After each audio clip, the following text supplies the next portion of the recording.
Bonjour mes amis, je fais une vidéo qui va un peu dans tous les sens.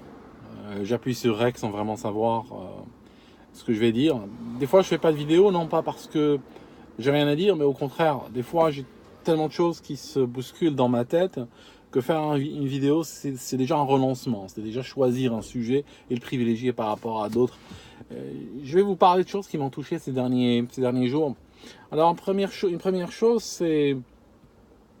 J'ai lu une news particulièrement abominable en France où quelqu'un est jugé pour avoir tué sa fille, une fille de 5 mois. Il l'a secouée à mort et il dit pour sa défense qu'il faisait le ramadan. D'accord, qu'il faisait le ramadan et que donc ses nerfs sont montés très vite quand le bébé pleurait. Alors je vais vous dire un truc déjà avant d'aller plus loin dans cette vidéo, et ça c'est d'intérêt public. Il ne faut jamais secouer un enfant parce que vous allez probablement soit le transformer en handicapé à vie, soit vous allez le tuer. D'accord. Donc ça ne va pas régler votre problème. Si vous manquez de sommeil ou autre, tuer votre enfant n'est pas vraiment la solution. Si vraiment vous arrivez à un point où vous n'en pouvez plus, vous sentez que vous risquez de le secouer, la seule chose à faire, c'est de le poser dans un endroit où il est en sécurité, un lit par exemple, ou autre, et sortir, aller prendre une douche, aller faire ce que vous voulez pendant 10 minutes, un quart d'heure. Franchement, il n'y a aucun bébé qui va mourir parce qu'il va pleurer ou crier pendant 5 minutes ou un quart d'heure. Par contre, il mourra si vous le secouez. Alors, je vais plus loin maintenant dans cette histoire. J'aimerais vous dire un truc. Dans toutes les religions, il y a des pratiques d'ascétisme, qui sont des pratiques basées sur la privation, basées sur la souffrance du corps, afin d'atteindre une certaine élévation spirituelle. On trouve ça par exemple dans l'Opus Dei, qui se fouette avec des fouets en métal jusqu'à faire couler du sang, qui se mettent des fois sur la cuisse, qui se mettent une sorte de collier serrant avec des clous, qui fait saigner également.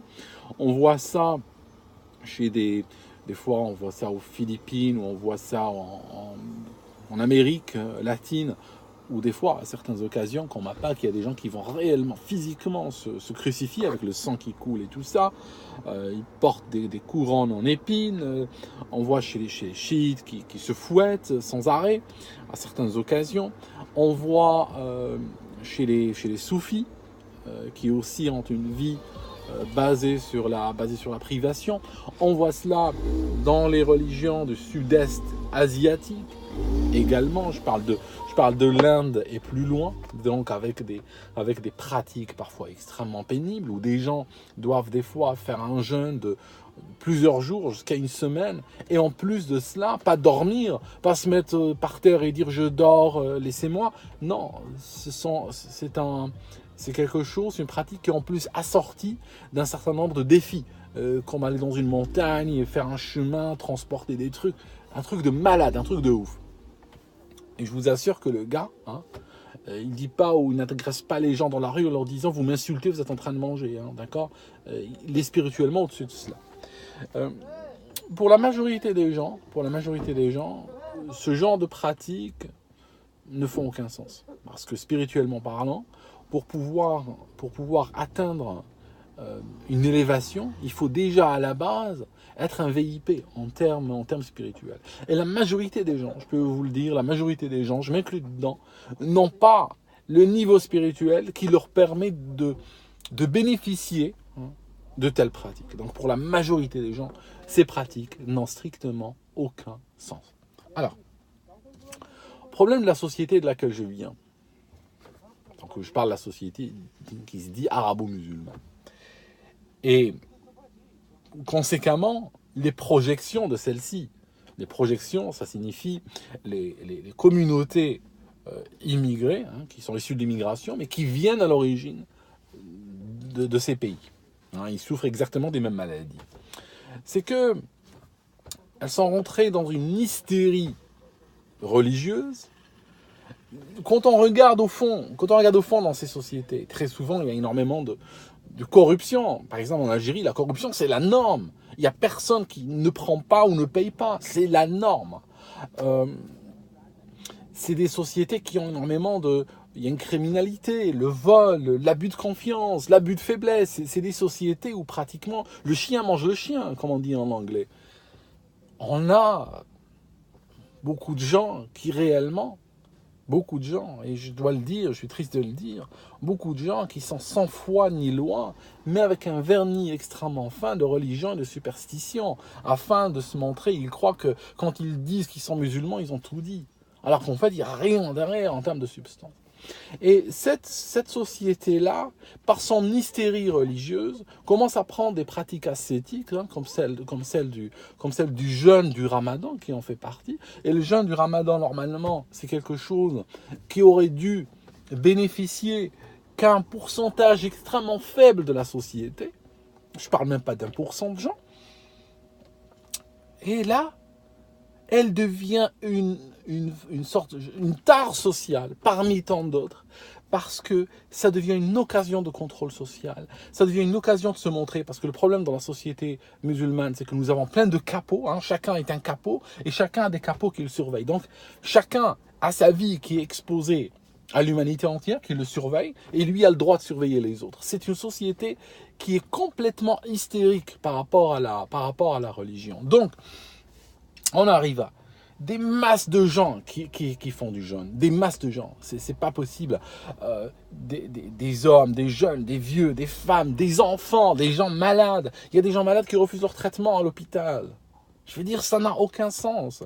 Il y a des gens, le gars il conduit un bus, et il jeûne, il boit pas, il mange pas par des températures des fois avoisinant les 40 degrés pendant 12 heures. Alors, il n'y a pas de différence entre lui. Si on fait des tests, personne n'oserait faire des tests par ailleurs.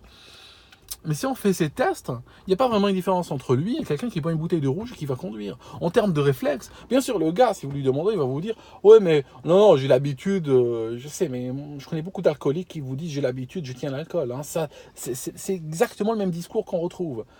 Et ça devient, en réalité, quand on regarde, par exemple, en Algérie, le résultat qu'on a, on a une économie qui fout le camp. Déjà, elle n'est pas glorieuse quand ce n'est pas le ramadan, mais alors pendant le ramadan, les entreprises font face à un absentéisme énorme. Elles sont obligées de réduire leur temps et réduisent réellement leurs horaires de travail, les administrations, les entreprises, tout ça. On a les journaux qui commencent à faire étalage du nombre d'accidents, d'agressions, de bagarres. Je vais dire, et en plus, je vais vous dire un truc, c'est le mois où on mange le plus. Parce que à tel point on mange pendant ce mois-là que les pauvres n'arrivent même plus à manger parce que c'est une tradition dans les pays musulmans. Ici, on a Noël, il y a tous les prix qui s'écroulent. Tu veux acheter un truc lié à Noël, il y a tellement d'offres que malgré l'immense demande, les prix baissent. Alors que dans les pays dits musulmans, déjà une semaine avant le ramadan, les prix se multiplient littéralement. Je ne te parle pas d'une augmentation de 3%, 5%. Les prix augmentent à tel point qu'il y a des pauvres qui n'arrivent même plus à atteindre la nourriture. Ils vivaient déjà à la base, à la limite, mais alors durant le ramadan, c'est fini pour eux. Et les gens, dès que le soleil se couche, ils vont manger, donc ils vont se mettre en diète toute la journée, ils vont se mettre en situation de jeûne toute la journée, et après ils ont un choc glycémique littéralement au moment de la rupture du jeûne où ils vont manger des quantités énormes. Et ils continueront à manger toute la nuit jusqu'avant le lever du soleil, la dernière grosse bouffe, et après toute la journée ils sont assommés, ils sont comme ça. Et puis pour certains ils deviennent agressifs, etc. Et les services de l'État, dans les pays musulmans, les services de l'État, alors que l'État est censé être le garant de l'ordre public, de l'ordre de la loi en fait, elle participe à l'hystérie. On commence à voir des flics qui arrêtent des gens, même des fois qui ont mangé chez eux. Le gars est dénoncé, la police vient, il l'arrête, t'as mangé, t'as pas fait une pratique d'ascétisme. Je veux dire, c'est du foutage de gueule, c'est transformer des pratiques religieuses et transformer en cirque. D'accord? Et cette société transforme pratiquement tout en cirque. Bon, laissez-moi... Je vais parler d'un autre sujet. J'ai plus envie de parler de ça. Je vais vous dire un truc. Je vais aussi... Un truc abominable. C'était une sortie de quelqu'un. Une sortie. Qui a dit que un Afghan n'est-ce pas? Un Afghan qui vit en Afghanistan et qui rêve de venir vivre en France est déjà plus français que les Français. Wow. En fait, moi, je pensais, et des fois je rigolais, je pensais qu'il y avait 8 milliards de Français. Je pensais même les Martiens, si on en trouve, étaient Français. Mais là, je réalise qu'en réalité, il n'y a pas 8 milliards de Français. Il y a 8 milliards moins 66 millions. Ça signifie qu'en réalité, la Terre entière a des prétentions valables et recevables sur cette terre qu'on appelle la France, excepté les Français. Pourquoi? Parce que c'est un peuple qu'on remplace. En plus, les sorties du président, d'intellectuels, de politiques de haut rang qui ont des mandats officiels, des mandats représentatifs, qui commencent clairement à parler, en reprenant une dialectique américaine, à parler du mâle blanc hétérosexuel, sont en train d'installer en France de facto un système d'apartheid. Parce que le système d'apartheid, c'est pas une vache qui arrive comme ça dans un parking et qui va te dire « Salut, je suis l'apartheid ». C'est pas comme ça. C'est quelque chose qui s'installe progressivement dans la société. Et puis au bout d'un moment, au départ c'est drôle, hein, au départ tu as genre une réunion racisée, bon voilà, c'est juste pour les raciser. Après tu as le président qui commence à parler de ségrégation positive ou de discrimination positive. On commence à avoir des jobs qui sont ouverts uniquement aux racisés. Et puis après on commence à parler un peu plus clairement, on va plus loin, on commence à dire, vous savez, le mâle hétéro blanc, il est indésirable, il y en a trop, on en voit trop à la télé, on en voit trop dans les arts, dans les métiers, dans le cinéma. Il faudra couper. Donc, et progressivement, on arrive à un apartheid clair. On arrive à un apartheid où, par exemple, comme en Afrique du Sud, il y avait une administration qui avait mis, il n'y a pas très longtemps, qui avait mis une administration qui avait posé un panneau, il n'y a pas de rendez-vous pour les mâles blancs jusqu'à la fin de l'année. C'était genre septembre ou autre. Et ils ont dit, on donne des rendez-vous qu'aux noirs à partir de maintenant. Donc, progressivement, un jour viendra, dans 5 ans, dans 20 ans, dans 50 ans, il faut se projeter sur ces horizons-là quand on parle d'un pays. Tu arrives à une banque et on te dit, non, les mâles blancs, on vous ouvre pas de compte ici. Ou bien, pour ces emplois, on vous refuse. Ça sera très clair, ça sera même légiféré dans la loi, dans l'administration et tout. Et ça, c'est quand même terrible parce que nous sommes en train de le voir naître aujourd'hui. Et personne ne bouge. Et ça me sidère. Alors, je trouve aussi abominable le mépris avec lequel on parle de ces remplacés, parce que visiblement les Français sont le peuple à remplacer, clairement. De moins en moins de gens s'en cachent en réalité. Les cartes sont en train de tomber aujourd'hui. Ils sont en train d'être remplacés. Et ils ont quoi comme option? Je vais vous dire les options. Je suis désolé d'être aussi brutal, mais ils ont l'avortement. Et ils doivent avorter leurs enfants. Pour pouvoir avoir plus de temps pour aller travailler, pour financer ceux qui en font, d'accord, ceux qui les remplacent. C'est quand même très particulier qu'un peuple doive financer son remplacement. Mais c'est clair, ça se fait, mais ils doivent aller vers des sexualités non reproductives, en enseignant la théorie du genre et tout à leurs enfants à l'école. D'ailleurs, Poutine est devenu l'homme à abattre. Rappelez-vous la dialectique anti-russe, quand est-ce qu'elle a commencé? L'épicentre, le point zéro, moi je m'en souviens, le point zéro. Le point zéro, c'était quand il y a eu la théorie du genre qui est sortie en une nuit un peu partout dans les pays occidentaux, dans l'Europe de l'Ouest en particulier. Et Poutine a fait passer une loi pour interdire la promotion de cette théorie dans les écoles. Et à partir de là, il est devenu un Adolf Hitler. Parce que lui, il a compris une chose. Je vous explique. Vous savez que pour qu'une communauté se maintienne, il faudrait qu'elle fasse 2,1 enfants par couple. Ça signifie, pour chaque 20 couples, vous avez 21 enfants. Si vous aviez 2 enfants par couple, quand le couple meurt, ça fait 2 personnes en moins, il y a 2 personnes qui sont là. Donc, il n'y a pas une augmentation de population. En réalité, il y a une baisse parce qu'il y a des fois des enfants qui meurent jeunes, il y a des couples qui ne font pas d'enfants, etc. Donc, il faudrait qu'il y ait au moins 2,1. Beaucoup de peuples occidentaux blancs sont à la limite, sont à 2,3, 2,2, 2,15 quand ils ne sont pas 2,1 déjà. Il suffit de gratter un peu. Si tu arrives avec la théorie du genre à pousser ne serait-ce que le 10%, d'accord? Imagine au 10%, tu le pousses vers des sexualités non reproductives. D'accord? Parce que, attention, si tu deviens un hétéro blanc, c'est à flinguer. Mais si tu es homo blanc, c'est bien. D'accord? Pourquoi? Parce que tu ne te reproduis pas, tu pratiques une sexualité non reproductive. Donc à ce moment-là, tu ne déranges pas, tu es en voie de disparition, c'est pas grave. On te tolère durant cette incarnation, et quand tu mourras, ben voilà, ce sera fini. Et donc, il suffit, hein, pour des peuples qui sont... C'est clair, pour un peuple qui fait 8 enfants par femme, c'est clair que ça ne sert à rien. Mais si tu as un peuple qui fait 2,3 enfants par femme, tu fais la promotion de l'avortement, tu ramènes la théorie du genre, et tu passes de 2,3 à 1,9. Hein. Et là, c'est mathématiquement qu'ils vont disparaître. C'est garanti. C'est... Voilà, quoi. Enfin, mes amis, j'avais un autre sujet encore, mais je pense que je vais m'arrêter là. Je sais pas c'est quoi la solution pour vous. La solution, c'est... Je vais vous dire un truc. La solution, c'est... Mais c'est pas une vraie solution, parce que ça ne correspond pas à ce que vous êtes réellement. La solution, c'est la communautarisation. Et quand je dis la communautarisation, c'est pas le village de Schtroumpf, hein. C'est pas un village avec 2-3 nations comme ça, et puis vous allez rester dans votre village jusqu'au jour où on vous ouvre une mosquée en face, on vous ramène des migrants dans la rue qui vous chassent. Hein. C'est pas ça. Ça signifie réfléchir en communauté. Parce que, par exemple, Bernard Lugan en parle très bien, en Afrique, il y a ce qu'on appelle l'ethnomathématique. Et l'ethnomathématique a causé énormément de dégâts en Afrique, a causé des guerres énormes, des massacres. Pourquoi? Je vais vous dire. Quand des pays africains, beaucoup de pays africains sont constitués suite aux décolonisations. Alors, mais avant la colonisation, ils n'avaient pas les frontières qui sont les leurs aujourd'hui. C'était des régions, on va dire, tribales, c'était des régions où il y avait des frontières très mobiles, très... Et en fait, les Européens, quand ils sont arrivés dans ces pays, ils ont voulu implémenter leur système. Donc ils ont créé des pays avec des frontières, des fois tracées à la règle. Ils ont implémenté des gouvernements centraux et tout ça.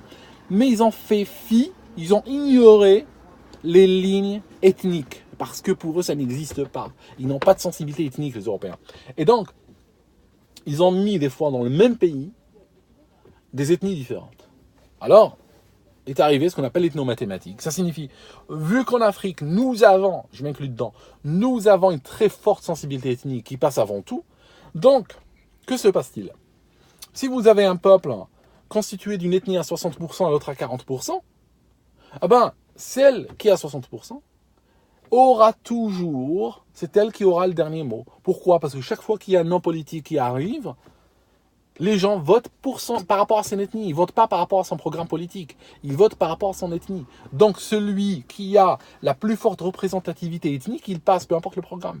Et donc, là, l'autre communauté se sent lésée et ça finit par créer des tensions qui peuvent se terminer des fois en bain de sang. En Suisse, il y a aussi une forme d'ethnomathématique dans une moindre mesure. Par exemple, il y a le nord, hein, la Suisse qu'on appelle alémanique. Au sud, il y a la Suisse romande. Et puis, la Suisse romande, ils parlent en français. La Suisse alémanique, ils parlent suisse-allemand. Et entre eux, ils sont séparés par une sorte de barrière imaginaire qu'on appelle Röstigraben. C'est la barrière du Rösti, qui est un plat à base de pommes de terre. Et donc, en Suisse, la Suisse du Nord ou la Suisse alémanique, elle est traversée par des courants politiques ou des sensibilités politiques différentes de la Suisse romande. Et qui va prendre finalement l'orientation du pays, va aller dans quelle direction? Elle va aller dans la direction de la Suisse alémanique. Donc, la Suisse n'est pas un pays francophone dans le sens politique du terme. C'était plus un pays germanique qu'autre chose. Donc,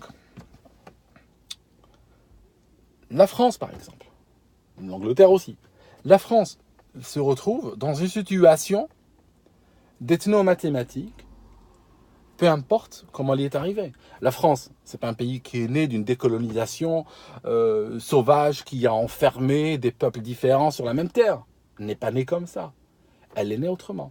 C'est un pays qui a importé d'autres ethnies en tel nombre que finalement, il est dans une logique d'une terre avec plusieurs peuples. Donc, il y a une logique d'ethnomathématique qui fait que, l'a fait dire ici un parti conservateur. Le parti conservateur a dit il y a quelques temps ici que le basculement ethnique dans telle région est tel que il ne sera plus possible dans le futur au parti conservateur d'espérer de passer. Voilà.